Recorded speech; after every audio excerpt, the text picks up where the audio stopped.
이 수술은 사실 모든 병원이 하는 것도 아니고 모든 선생님들이 하실 수도 있는 것도 아니고 또 받고 싶다고 할 수 있는 것도 아닙니다. 네, 안녕하세요. 강남 아이원상과 대표 원장을 맡고 있는 백동원 원장입니다. 오늘은 백내장 수술의 재수술에 대해서 한번 말씀을 드릴 건데요. 흔한 일은 아니지만 간혹 가다가 이제 재수술에 대해서 문의를 주시는 분들이 있습니다. 그래서 어떤 경우에 할 수 있는지 또 어떻게 하는지에 대해서 한번 정리를 해드리도록 하겠습니다. 백내장 다초점 수술이란 뭔가요? 우리가 이제 백내장 수술 중에서 노안 백내장 수술을 말하는 건데, 백내장 수술은 그러니까 수술을 하면서 우리 눈 속에 있는 기존의 수정체를 인공 수정체로 갈아 끼우는 수술을 말합니다. 우리가 나이가 들고 백내장이 진행하면은 이 수정체가 노화되고 뿌옇게 딱딱해지면서 이제 멀리도 안 보이고 가까이도 안 보이고 또 이제 조절력이 떨어지다 보니까 이제 근거리 작업에 대한 불편감이 더 심해지는 걸 백내장 수술이라고 합니다. 이런 경우 우리가 백내장 수술을 하면서 어떤 렌즈를 선택해서 수술 받냐에 따라서 그 결과가 좀 달라지는데, 다초점 인공수정체를 넣게 되면은 우리가 수술을 한 이후에 뭐 일상생활 보거나 멀리 그다음에 가까운 거 볼 때 안경 돋보기 없이 생활이 가능합니다. 그리고 이거는 한 번 수술하면 쭉 평생 유지가 될 수 있고요. 한마디로 말해서 백내장 수술을 하면서 백내장도 고치고 노안도 고치는 수술이 이 노안 백내장 다초점 수술이라고 합니다. 그러면은 백내장 단초점 수술이란 뭔가요? 단초점 수술, 우리가 백내장 수술을 할 때 다초점 렌즈가 아닌 단초점 인공수정체를 눈에 넣는 건데요. 이 단초점 수술을 받게 되면 수술 이후에 일상생활은 우리가 안경 없이 편하게 볼 수 있지만 노안 교정이 된 건 아니라서 가까운 거 볼 때는 돋보기가 필요합니다. 흔히 일반 백내장 수술이라고 하는 게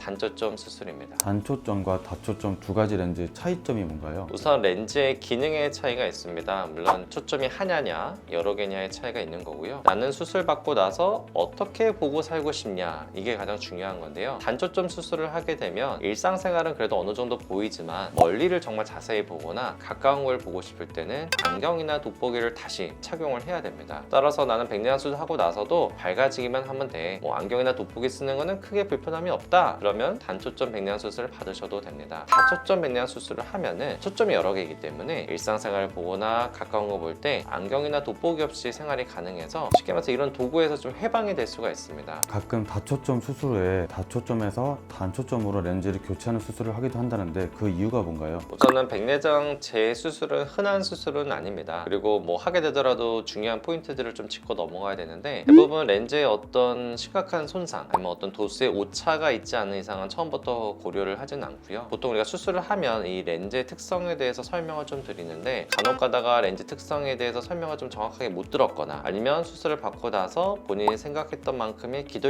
효과가 나타나지 않았다거나 아니면 눈부심이나 빛번짐이 너무 심해서 일상생활이나 업무에 방해를 좀 받을 때 나 단초를 다시 바꿀까 하는 재수술에 대한 고민을 하게 되십니다. 결국 이 모든 것이 그 다초점 렌즈에 대한 적응이 이해도가 떨어져서 내가 그걸 이해를 못해서 생기는 문제인데, 사실 이제 쉬운 결정은 아니기 때문에 우리가 신중하게 생각을 해야 되고요. 그만큼 결국에 제일 중요한 거는 수술 전에 환자분의 니즈를 정확하게 파악을 하고 환자분이 원하는 방향성, 그거에 맞춰서 가장 적합한 렌즈를 선정해 주는 것이 수술 전에 제일 중요한 작업이 아닐까 생각이 됩니다. 반대로 단초점에서 다초점으로 수술하시는 분들도 있나요? 그거야말로 정말 흔하지 않은 케이스긴 한데, 다초에서 단초로 바꾸는 경우들이 더 많습니다. 단초점에서 다초점으로 바꾸는 수술은 상당히 좀 고난도의 어려운 수술입니다. 저 같은 경우도 이제 대학병원에서 이 전환부 전공을 하면서 그런 경험을 해봤기 때문에, 저는 환자분들이 원하고 눈의 상태만 괜찮다고 하면 지금도 단초에서 다초로 바꾸는 수술을 해드리고 있습니다. 우리가 이제 수술을 하다 보면 여러 가지 상담을 하고 하는데, 간혹 어떤 분들은 이제 수술 전에 단초, 다초 이런 설명을 이제 제대로 듣지 못하시고 가격 차이가 또 있다 보니까 저렴한 단초 수술을 덜컥 받고 오시는 분들이 있어요. 근데 막상 수술을 해보니까 뭐 일상생활 보여, 하지만 가까운 게 이제 또 안 보이는 거잖아요. 그래서 또 평생 이게 나는 돋보기를 쓰고 안경을 쓰고 생활한다고 생각하니까 이게 당황스러운 겁니다. 또 답답하기도 하고 막연하기도 하고. 그래서 저희 병원에도 이제 그런 분들이 찾아오시는 겁니다. 하지만 이 수술은 사실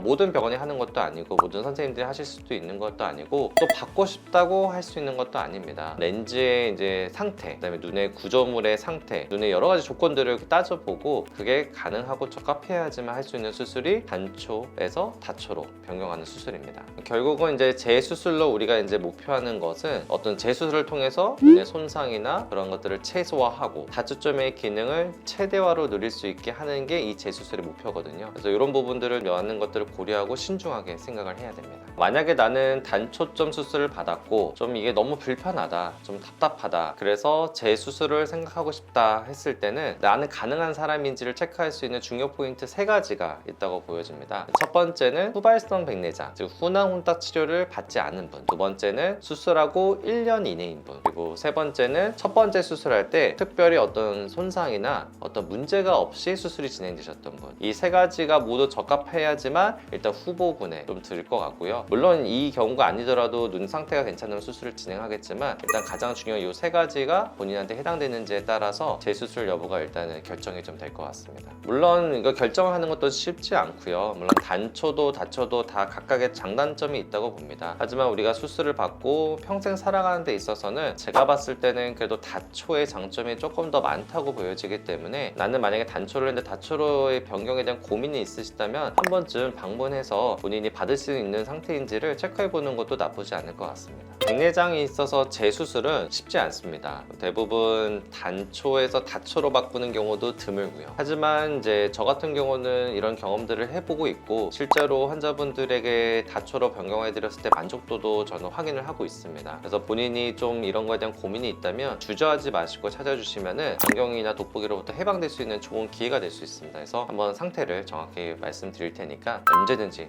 방문해 주시기 바랍니다. 오늘의 정보도 도움이 되셨다면 구독, 좋아요 부탁드립니다. 감사합니다.